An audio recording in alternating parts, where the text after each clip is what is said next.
Breaking tonight as we come on the air, the Trump administration ordering the Border Patrol leader in charge of Minneapolis to leave after a protester was shot and killed by federal agents. Border Patrol Commander Greg Bovino expected to leave Minneapolis along with some agents. The major shakeup as outrage over the killing of Alex Preddy grows, with massive demonstrations in the streets and at the hotel where federal agents were believed to be staying. Also tonight, growing memorials for Preddy, the ICU nurse shot and killed, and what the new videos of the shooting reveal. We break it down frame by frame, and what we're learning about body cameras on those agents. Millions digging out from historic snowfall, cars and trucks spinning off roads, the death toll rising as life-threatening cold takes hold, and now 700,000 without power, plus Bill Caron's tracking what could be the next major big storm. Iranian-backed militias threatening new attacks as a U.S. carrier arrives in the Middle East. What we're learning. TikTok users alleging censorship on the platform over content about ICE. But the problems appear to be more widespread, impacting everything from editing to posting, how the company is responding. And dire AI warning, we speak with the CEO of Anthropic, whose Claude AI is exploding in popularity, why he says the technology poses an imminent danger to humanity, and the guardrails he says are needed right now. Plus, how are ICE officers trained? We take a closer look at the process as agents face mounting scrutiny. Top story starts right now.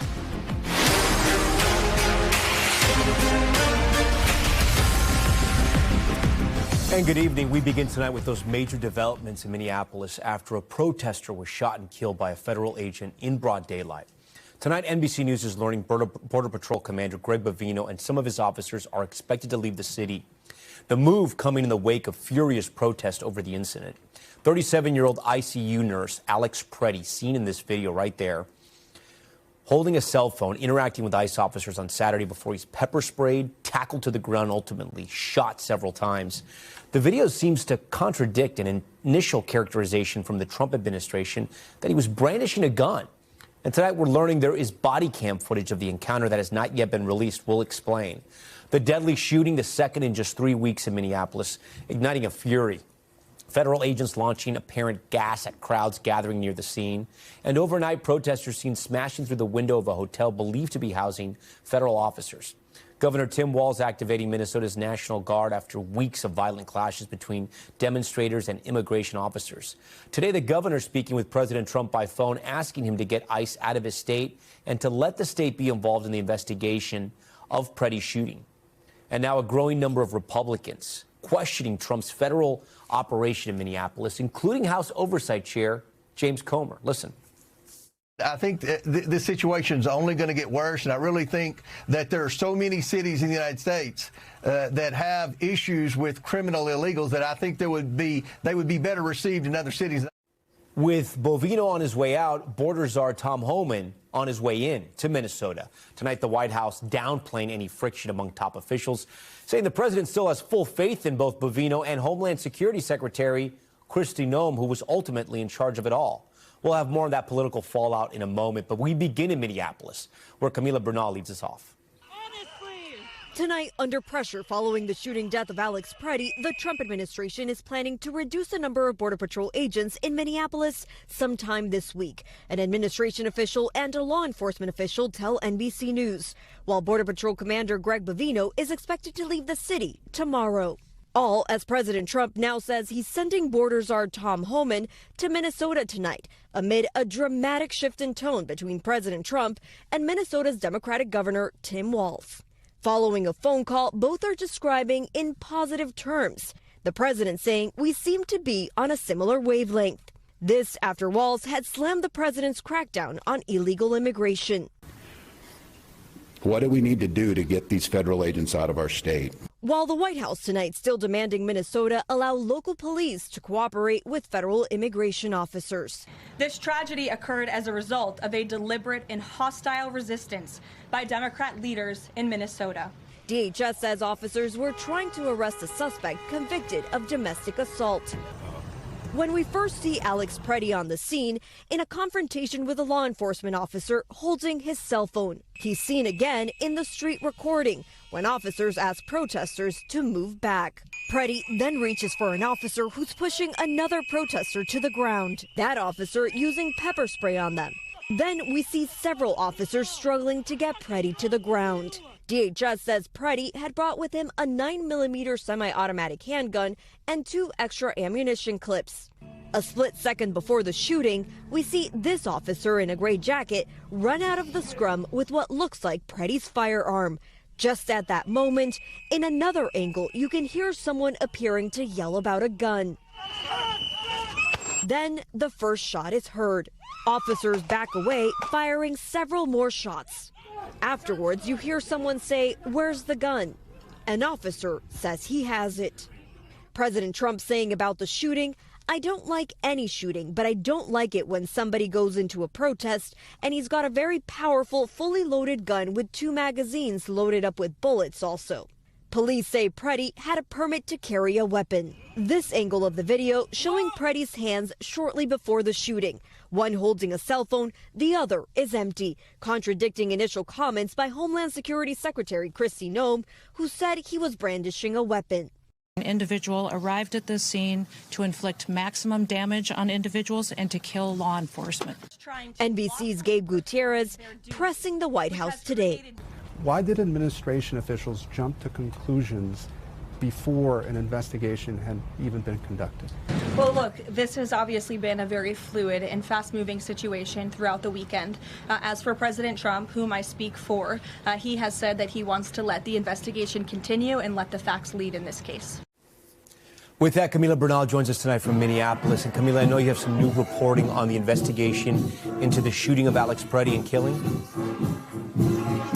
That's right, Tom. We now know the Department of Homeland Security says there are multiple officer body camera videos that are currently under review, which are going to be crucial in this investigation. Meanwhile, crowds are still gathering here. I know it doesn't sound somber because someone just pulled up with music here, but it has been extremely somber. Many coming to pay their respects, but also coming to send a message, and that message being that they want federal agents out of the city. They may get exactly that because the mayor of the city, Jacob Frey, saying that he spoke to the president and saying that he specifically told him he doesn't just want some officers gone, he wants all of them. Tomorrow, the border czar will meet with the mayor here, and the president describing that as progress. Tom? Okay, Camila Bernal for us tonight as the song Mercy, Mercy, Mercy plays behind her. Camila, thank you. Reaction to the shooting in Minneapolis has been fierce, with anti-ICE protesters taking to the streets and rushing a hotel lobby where they believed federal law enforcement was staying. NBC's Morgan Chesky has more. New images tonight of anti-ICE protesters trying to storm the lobby of a hotel where they thought ICE agents were housed. Multiple cars in the parking lot damaged. One federal officer heard asking for Minneapolis police. Where is the local PD? That clash with authorities in temperatures well below zero left this behind today. Shattered glass and graffiti up and down this hotel because the group believed it was housing dozens of federal agents. All after another shooting involving federal law enforcement in Minneapolis. How would you describe the last almost 3 weeks here in your city? Hell. As we're learning more about 37-year-old Alex Preddy, an ICU nurse at the city's VA hospital. Here he's speaking after the passing of a soldier who was one of his patients. Freedom is not free. We have to work at it, nurture it, protect it, and even sacrifice for it. What was your initial reaction? It was of shock and horror. Dr. Asma Shawkat met Alex in 2014 when she hired him for his first job, later recommending him for nursing school. Alex was a kind, helpful, and gentle soul. He wanted to protect his community the same ways that we would want to protect our family or our community. In a statement tonight, Preddy's parents writing in part, "The sickening lies told about our son by the administration are reprehensible and disgusting. Alex is clearly not holding a gun." Adam Martinez, one of the hundreds converging on a now growing memorial where Preddy was shot. He stood up for someone that got pushed. And for that, he took, I don't know how many bullets. And, I mean, that's the sad thing. That, I mean, who's next? Morgan joins us tonight from that hotel that he was at earlier where those protesters stormed thinking the ICE agents were inside. Morgan, what more do we know about what happened inside that hotel? Yeah, Tom, we are learning more. Minneapolis police today released a statement acknowledging the fact that they did have officers dispatched here initially for a noise disturbance that quickly, as that video suggested, got out of hand very quickly. We know that there was a Minneapolis police officer who was here as they tried to make their way inside. And following that dramatic moment, he had to provide medical aid to an injured federal officer. The extent of their injuries are unknown. But Minneapolis police, Tom, did say they detained 2 individuals at this scene, but later released them pending a further investigation here. Tom. Morgan Chesky for us tonight. Morgan, thank you. For more on that shooting that has rocked the nation, I'm joined by a wide-ranging panel tonight here on Top Story. We have former acting DHS Secretary during the first Trump administration, Chad Wolf. He's currently the Executive Vice President of the America First Policy Institute. Former Chief of the NYPD, Terrence Monahan, a good friend of Top Story. Carmen Best, former Seattle Chief of Police and an NBC News contributor, and NBC News legal analyst, Danny Savalas, who you see many times on this broadcast. So, Chad, I want to start with you. We know that Bovino is now out. Homan's on his way in. Is this an admission by the Trump administration that things simply got out of control in Minneapolis? Well, I think this is certainly direction by the president that he wants Tom Homan, who's got sort of a unique skill set. He's a 30-year operator here, both Border Patrol and ICE, and understands the situation and probably can go in and talk with both the mayor and the governor about what needs to happen there to allow ICE to do its mission, but at the end of the day also to probably withdraw some of the ICE assets there, which is clearly what the governor and the mayor want. So for whatever reason, it wasn't working with the secretary and with Bovino. Chad, let me stop you there. Sometimes in these types of negotiations, you need to change it out. You're somebody who held these roles, right? Not the exact roles, but you oversaw these departments. I mean, what didn't go right, in your opinion? Well, again, I think it's making sure that you're continuing to go out there and talk about what ICE is doing. And obviously they've done that. The Secretary and Bovino have done that. But at some point, you've got to work with the locals, and you've got to give them some conditions to meet so that you can sort of scale down the response there. We saw this happen, and I was a part of it in Portland in 2020. Over time, if you surge in local resources, you can withdraw some of the ICE assets there. And so I think that conversation between the federals and the locals obviously needs to go on. And to date, if it has gone on, it's been in the background, and I don't know much about it, so I'm going to acknowledge that. But I think sending Tom Homan in there is the president wants to make sure that that conversation between the federals and the state folks are happening. It's a clear shift in strategy. Terrence, I want to talk to you. We're going to roll that video of what happened to Alex Preddy surrounded by those officers. What exactly went wrong here? As far as from a protocol standpoint, who did what wrong, and why did this man end up dead? One of the things I'm looking at right off the bat is the massive use of the OC spray. When you're using that spray, you're trying to get someone into custody. You hit him in his face. His hands are going to go right up to his face. You want his hands behind his back. You want to control his hands. That much OC spray, how much of it is making it not just into the person you're looking to get into the custody, but also into the cop's eyes? That causes issues. Next, you have way too many cops trying to control this individual. Too many arms, too many legs into the mix. You're not able to get control of that individual's hands, get them cuffed. And that's your ultimate goal. Control his hands, get the cuffs on, get him into custody as quickly as possible. So surrounding someone like that, Terrence, surrounding someone like that in the way we saw it, that is not what you learned, that is not what you teach? No, too many individuals reaching in. They get in the way of one another. 2 to 3 individuals at most all it should take to get that individual down, to get him under control. When you have 5 or 6 individuals, each grabbing at different body parts, yelling different directions, it gets harder and harder to get that individual into custody quickly. Terrence, when you remove a weapon from a suspect, what is the procedure there? Quickly, you want to get the weapon as far away from the subject as possible. So what that agent did, removing it off of his waist and then walking away quickly with it, because you don't know if it's going to go off or not, the way it was grabbed, if it was cocked or not.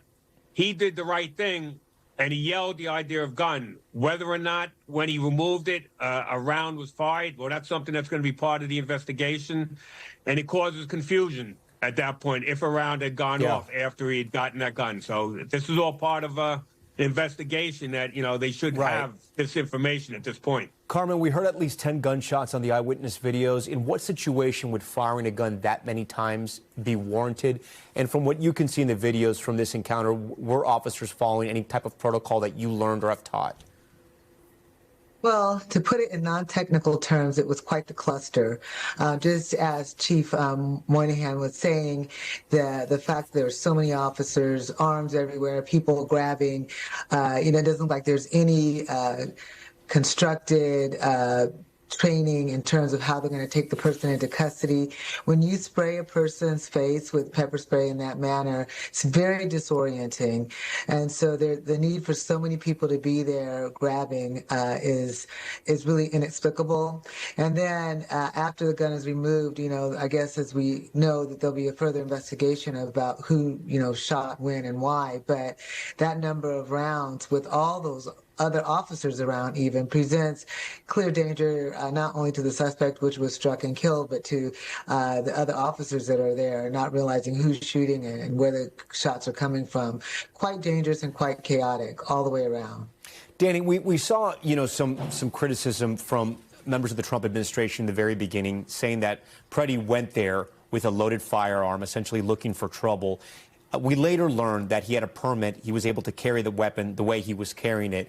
And at the core of the Second Amendment, which is incredibly ironic here, is the founding fathers put part of the Second Amendment into the Constitution, not only so citizens could protect themselves from crime, but really to protect themselves from government, correct? Yes, that's true. And the Second Amendment does require, at least especially in the expansion of Second Amendment rights by the Supreme Court over the last decade, the Second Amendment means that you can open carry a firearm at a protest. But that's not really the ultimate analysis here, because that's not really what happened. Now, there's some division on the authority whether or not a police can even approach you for the only reason that you're open carrying. If you're making furtive movements, if you're concealing it, if it's a bulge, if you're in a high crime neighborhood, those are all factors that will elevate police's chances of having not probable cause, but what's called articulable suspicion, the Terry stop standard, to stop someone, investigate, and make sure that the person is not dangerous. Chad, I want to ask you, you've seen all the videos out there over the last several weeks. This is the second fatal shooting that has happened in Minneapolis. There are a lot of ICE agents there, a lot of Border Patrol officers as well there in the streets. We know there's thousands of them. From what you can see, there's been some questions about training and the tactics. From what you can see and from your experience, do you think people went in there without the proper training? And again, we should mention they were dealing with a lot of protesters. They were dealing with a lot of uncertainty. They're dealing with freezing temperatures, physical ice on the ground. They're slipping and sliding. There was a lot they were up against as well. Yeah, just from what I know, ICE as well as Border Patrol go through extensive training, so I don't have any concerns on that front. I think, look, you got to continue to look at the situation there, and they would never be in this position if the local officials would just cooperate with ICE, let them into their jail settings, provide some police protection and riot control and all these things that they don't do. So ICE is having to do that on their own. And so I think if we can keep ICE to its core mission, which is to arrest dangerous criminal illegal aliens, and keep all the other missions to local police, I think is the best case scenario. I've been very clear. I'm going to let the investigation play out. I don't like characterizing the motives of any of these individuals. I don't know who they are. And you really need to take eyewitness testimony. You need to understand what's happening before the incident, what commands are given to these individuals that they're not obeying. There's a lot to still come out, and I think we need to let that play out. Chad, some of the members of the Trump administration described Preddy as a, quote, would-be assassin, as a, quote, domestic terrorist. Do you think that was fair? Do you think that was smart? And do you think that is the absolute truth? Again, I just answered that. The way I approach this, and I was at DHS where there were several officer-involved shootings. You always want to let that investigation play out. Now, at the same time, obviously, there's a video, and there's the environment, which you just described, very chaotic, very hectic, with a lot going on. You've got a vehicle in one case. You've got while someone does have a concealed carry permit, that's fine. Of course, the officers didn't know that. And why do you show up, to an event and then insert yourself in the middle of a law enforcement operation and don't obey the commands, and you don't tell the officers that you're carrying as well? So there's a lot going on that has to be unpacked here to understand that. And I think, again, I would say let the investigation play out. Terrence, before we go, what does Tom Homan have to do to get things under control in Minneapolis? Got to talk to the mayor, the governor. Got to get the local police involved. You don't need the local police involved in immigration enforcement, but the local police know how to handle protesters. They know how to keep people safe during protests. They know how to move in and make an arrest quickly of a protester, as opposed to how the federal agents who don't do that. They don't train on how to handle protests. Local enforcement needs to be there. They are the experts when it comes to handling protests. Terrence Monahan, Carmen Bess, Chad Wolf, Danny Savalas, we thank you all for your time tonight here on Top Story. We're back in a moment with the deadly winter storm causing chaos across the country, drivers stranded on roads, hundreds of thousands without power, and the threat not over yet. We're tracking it all. Plus, at least 6 people killed after a private jet flipped upside down as it tried to take off. What happened here? That's next.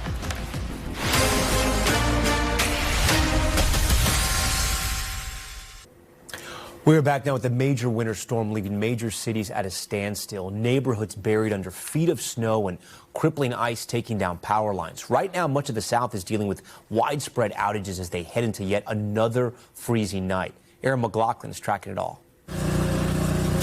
Tonight, as the monster storm moves out, the deep freeze settles in.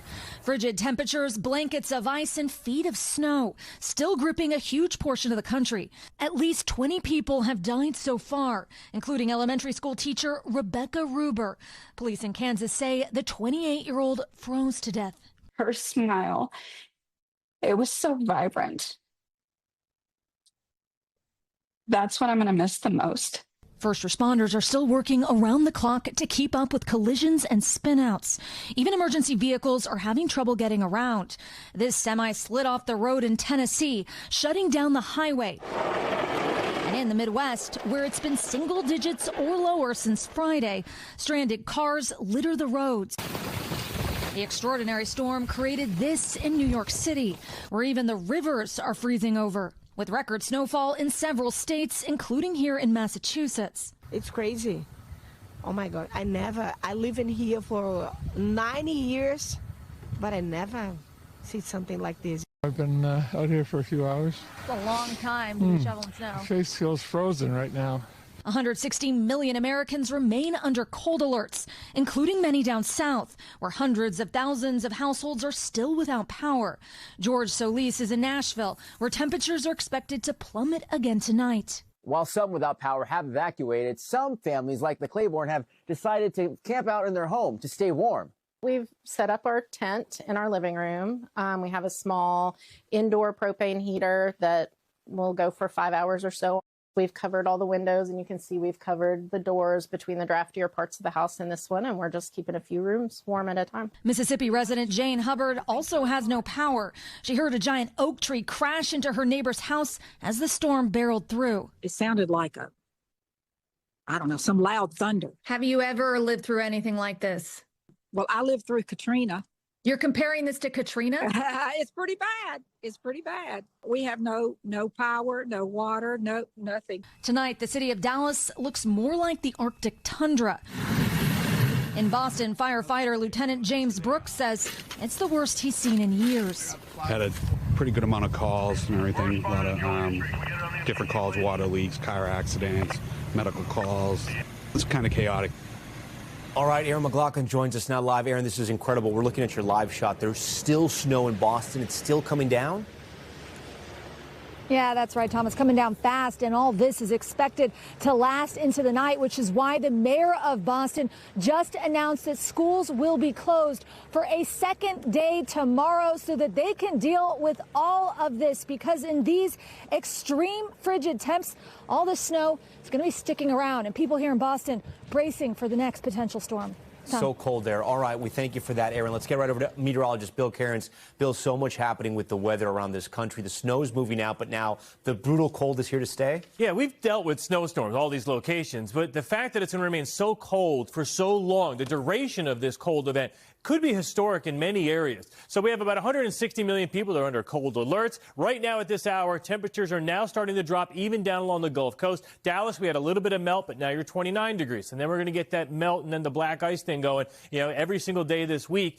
Record lows possible tomorrow, widespread, Oklahoma, Texas, areas of Arkansas. And then we do not warm up, at all. Look at Chicago's morning lows through the rest of this week. Look at Nashville, where there's still hundreds of thousands of people without power, 13, 14, 13. Tom, you get the idea.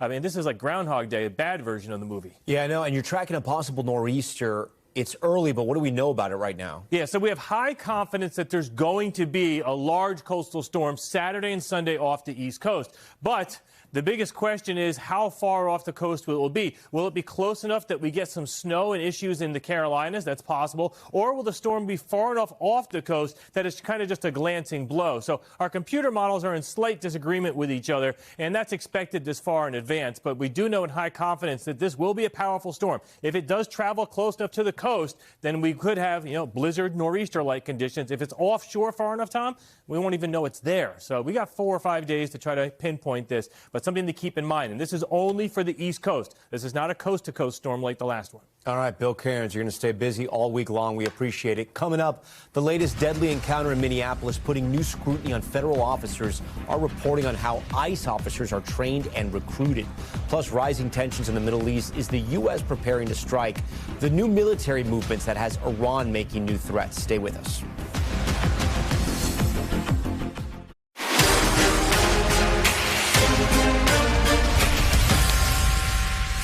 We're back now with our conversation on the immigration crackdown in Minneapolis and growing outrage over the deadly shooting of 37-year-old Alex Preddy. Videos from that day show Preddy holding a cell phone and interacting with federal officers before he is pepper sprayed, tackled, and eventually shot multiple times. The deadly encounter, the second involving federal agents in just 3 weeks, raising questions about officers' training. Minnesota's Governor Tim Walz saying untrained federal agents are responsible for the deaths in his state this month, while White House Press Secretary Caroline Leavitt blames Democratic officials and protesters for creating dangerous situations. I want to bring in senior Homeland Security correspondent Julia Ainsley. So, Julia, walk our viewers through how federal agents are trained when it comes to protest and de-escalations with civilians.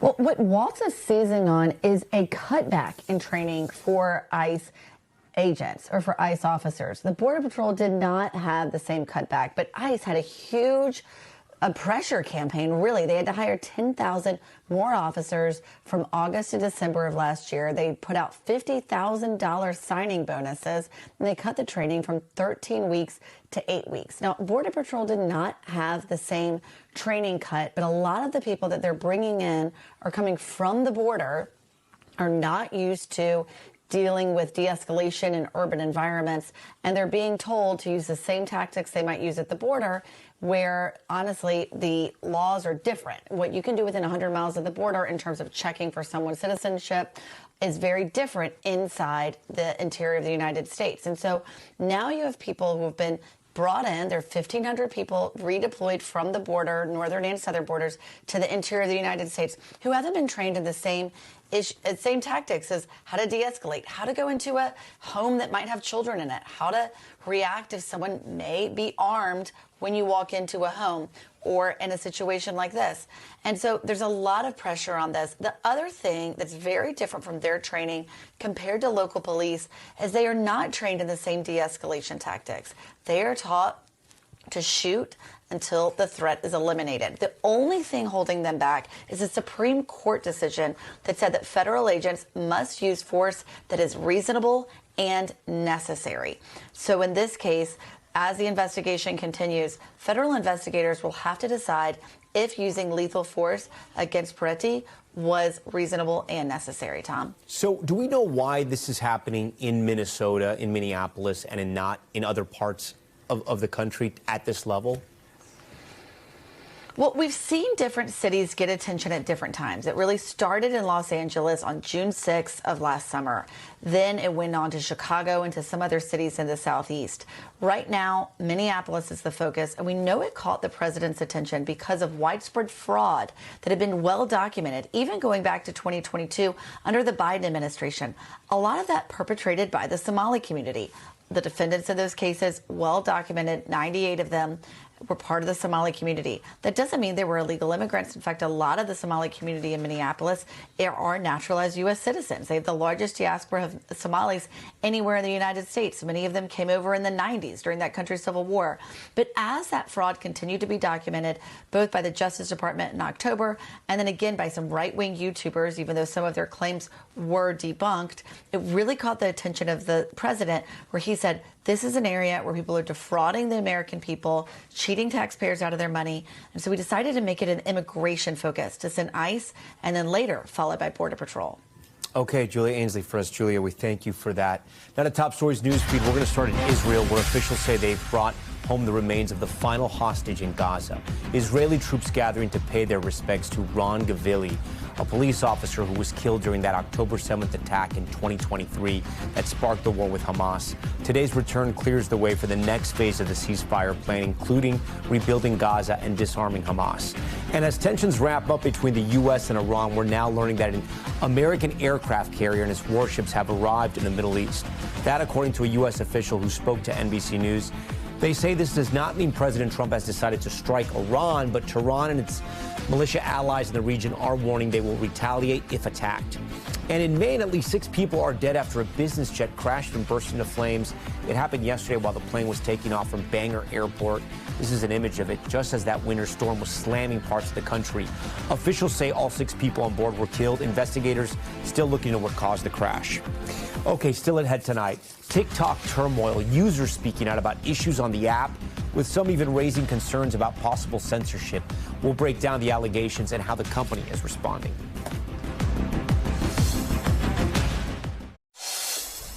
We want to turn now to TikTok and concerns from some users about issues with the app, including allegations that political videos criticizing ICE are being suppressed. TikTok blaming issues on a power outage. It all comes just days after the company struck a deal with Trump-backed investors for new U.S. ownership. NBC's Savannah Sellers has more. I'm really at the point of deleting this app. TikTok is censoring us. Let me show you the censorship. Let me just show you. Tonight, some TikTokers threatening to stop the scroll. We are posting factual political information, and they are censoring our content. Alleging the app is suppressing videos about the fatal shootings in Minneapolis. TikTok USA is broken. Aaron Parnas, a political content creator, showing one video he posted that appeared to receive more than 200 comments, but listed 0 views. Couldn't post, couldn't see it. Democratic Senator Chris Murphy also among those calling out the app. Singer Billie Eilish, too. I find it very interesting that this is the video that is going to get blocked. But the issues appeared to extend beyond videos about ICE. People flooding social media complaining about everything from problems with the main For You page and commenting to complications editing and posting. The company blaming disruptions on a power outage, writing, "We're working with our data center partner to stabilize our service." NBC News reached out to TikTok about specific allegations of censorship, and the company said all issues stemmed from the outage. It looks like we have to rebuild our FYPs. But it all comes just days after the U.S. and China reached a deal passing control of TikTok's U.S. operations to a group of investors backed by President Trump. It's a lot of things happening all at once. We don't have any insight into how they're changing or moving or adjusting. Could be bad timing, could be by design. We really don't know. But many users remain skeptical. I am deleting all of my videos from TikTok. A rocky start as TikTok enters a new U.S. chapter with millions watching. Savannah Sellers, NBC News. All right, when we come back, Anthropic's new warning, the company's CEO and architect behind one of the most popular AI models in the world, joins us here on Top Story for a lengthy conversation why he says AI will, quote, test us as a species. Stay with us. We are back now with Top Stories Spotlight. And tonight, the urgent warning from a top AI executive, Dario Amodei, the man behind the incredibly popular AI model Claude, that's popular with businesses and coders. His company, Anthropic, is estimated to be worth nearly $350 billion. But tonight, he's out with a new essay for everyone, warning that future AI tech could pose a real danger to civilization as we know it, writing, quote, I believe we are entering a rite of passage, both turbulent and inevitable, which will test who we are as a species. Humanity is about to be handed almost unimaginable power, and it is deeply unclear whether our social, political, and technological systems possess the maturity to wield it. And Anthropic CEO Dario Amodei joins us now. Dario, before we start, you started this essay, which I invite everyone to read, The Adolescence of Technology. So, Dario, I want to ask you why you put that there, and you call the danger of this moment. You write we are considerably closer to a real danger in 2026 than we were in 2023. What alarmed you enough to pen this essay now? Yeah, so first of all, in terms of the movie reference, I mean, I was always a science fiction fan as a kid. So, I watched this movie when I was growing up, and just the idea it posed really seemed to fit the situation we're in with AI, where, we have this.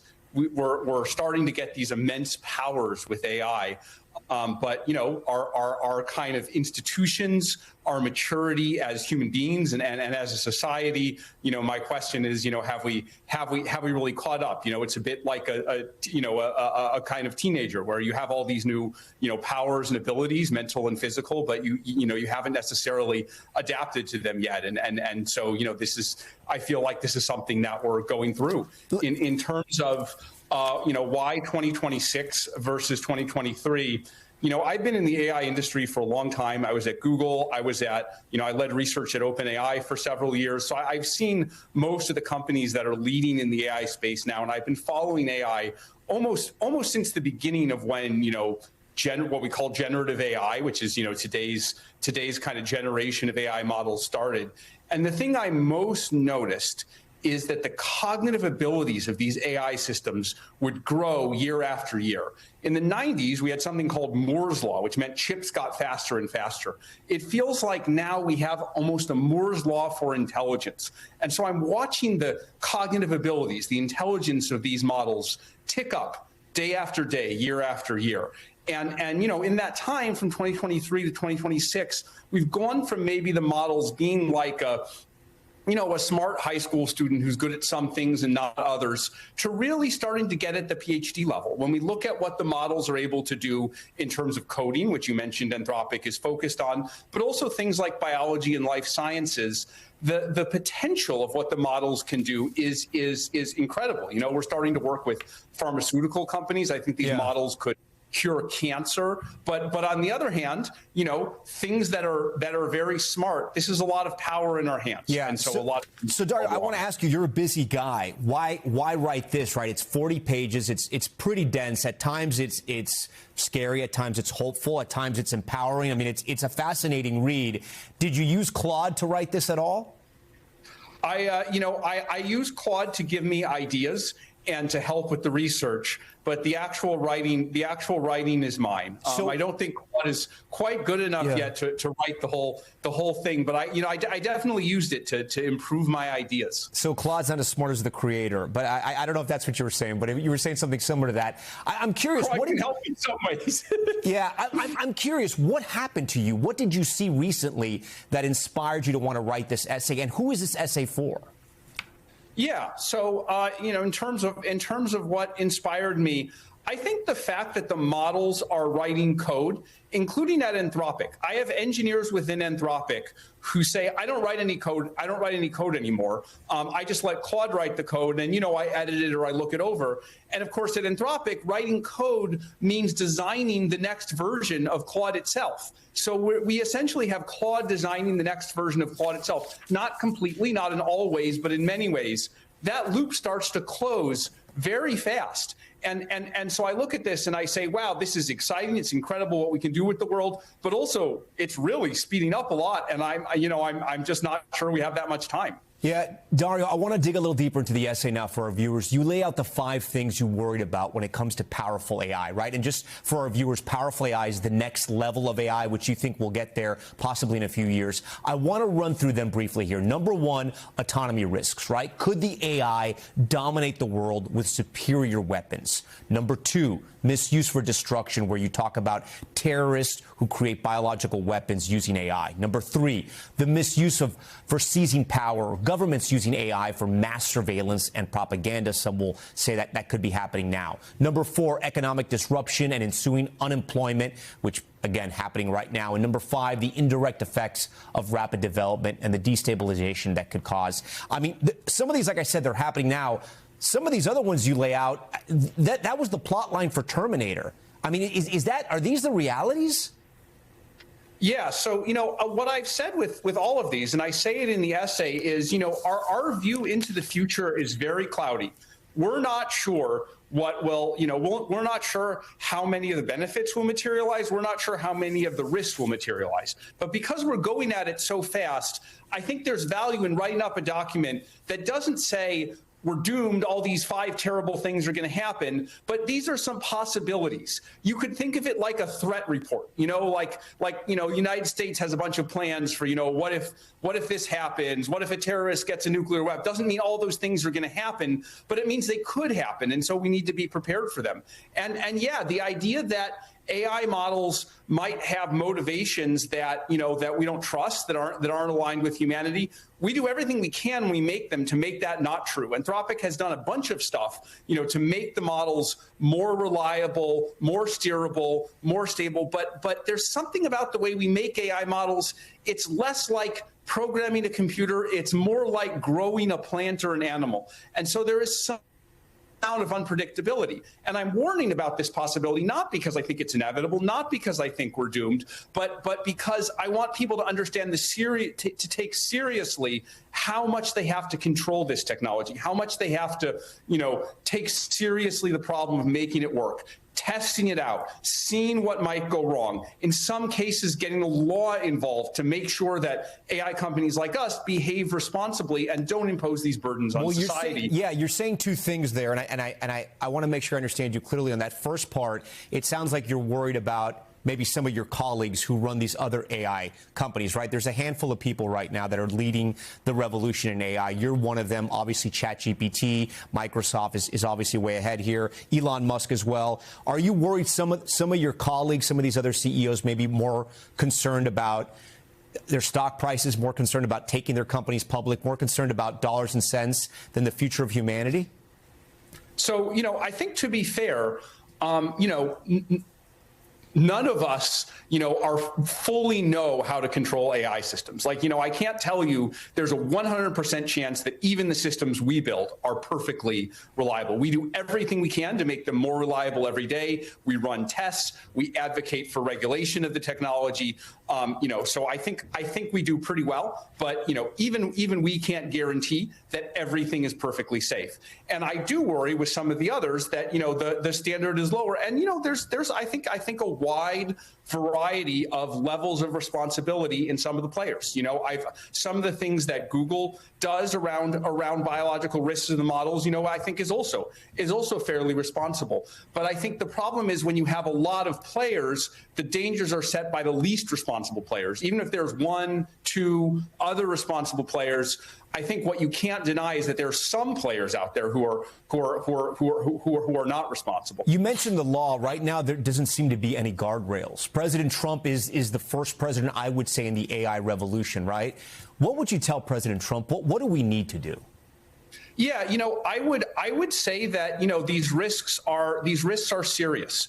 There's a bunch of things around kind of ideology, where one party kind of ideologically wants regulation and another party is ideologically against regulation. I think we need to move past ideology and we need to look with clear eyes at the risks of these systems. And I would say a couple things. One is we need to have transparency on the tests that companies run and the dangers they find in their models.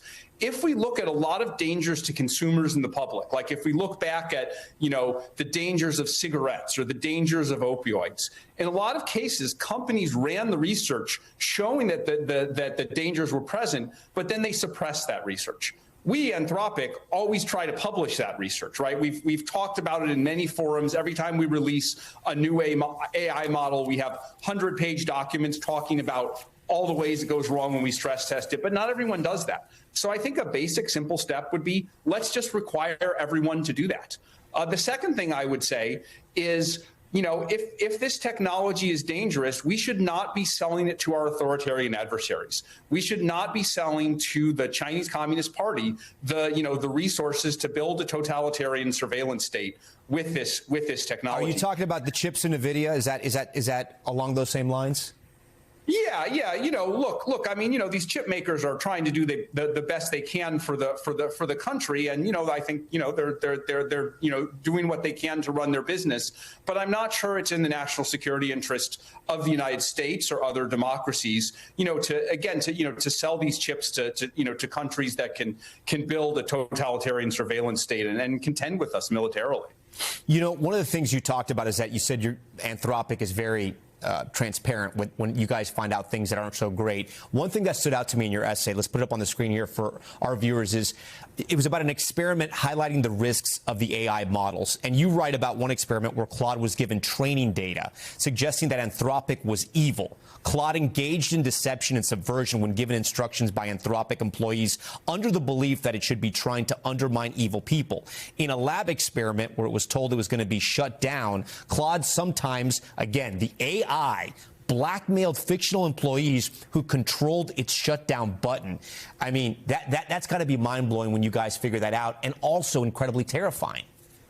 Yeah, absolutely. So a couple of caveats there. One is all the AI models do this. Anthropic's model probably does it, if anything, less than others because we test so extensively for it. But, this is not something bad that happened to Anthropic's models like ChatGPT or the other models we've measured and, independent evaluators have measured and they have all the same problems.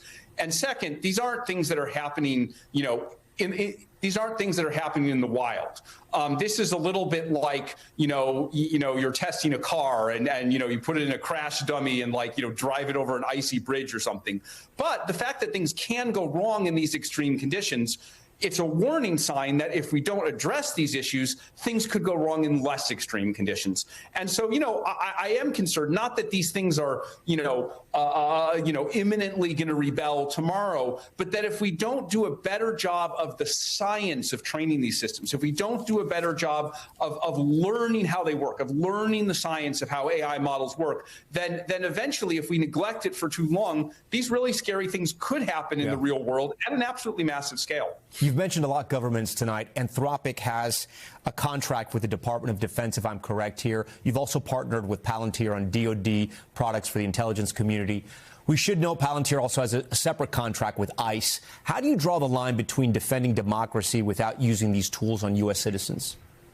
Yes. So first of all, I should say we don't have any contracts with ICE, and when we work with customers like Palantir, we don't work through ICE. But there is, I think, a very, very interesting dichotomy here. I am passionate. I've talked before, and I'll continue to talk about the need to defend democracies against autocracies, right? If I look at China and Russia, aggressive countries like China and Russia, the only thing that can be a counterweight to them is the power of democracies. And so I'm a big believer in, carefully with guardrails, arming democracies to defend against these countries. That's the key to defending, countries like Ukraine, countries like Taiwan, and whatever happens within the United States, whatever the flaws of our political system, I still believe in that. My faith in that is hard to shake.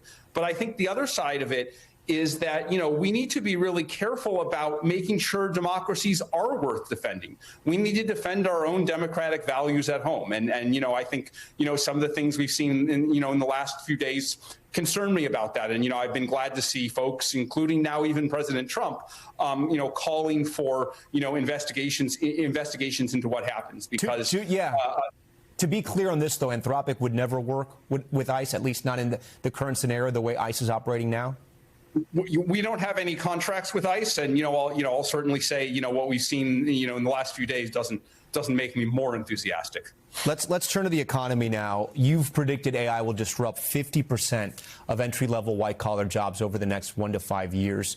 What does that mean for the future of work, right? If you have a child who's graduating high school, thinking about college, thinking about a trade school, what should the future of America be looking to right now to make sure they have a job down the line?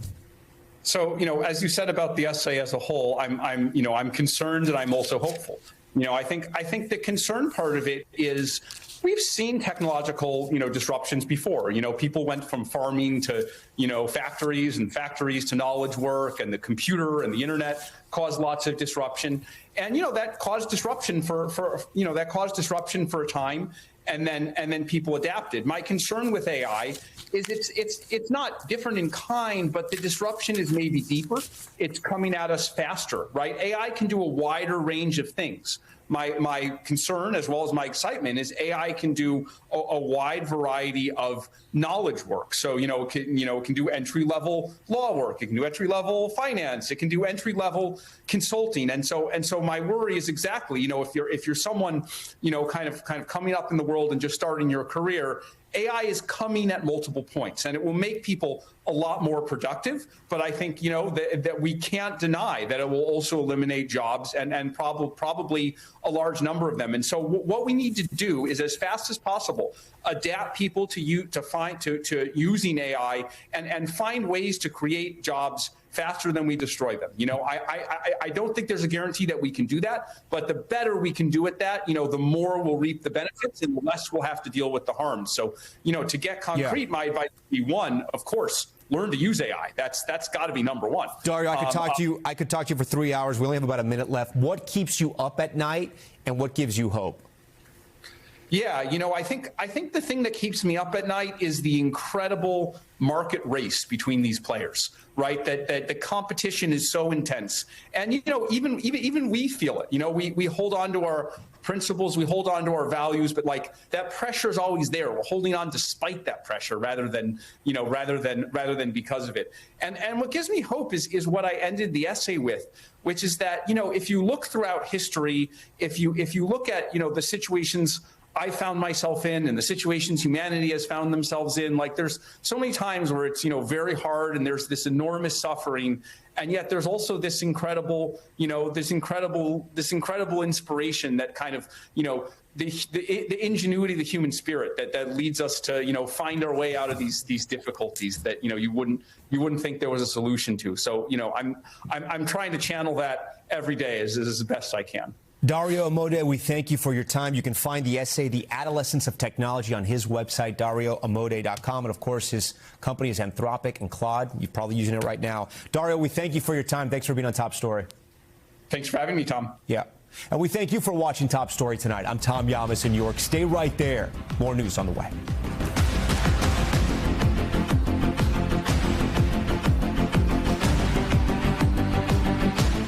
We thank you for watching, and remember, stay updated on breaking news and top stories on the NBC News app or watch live on our YouTube channel.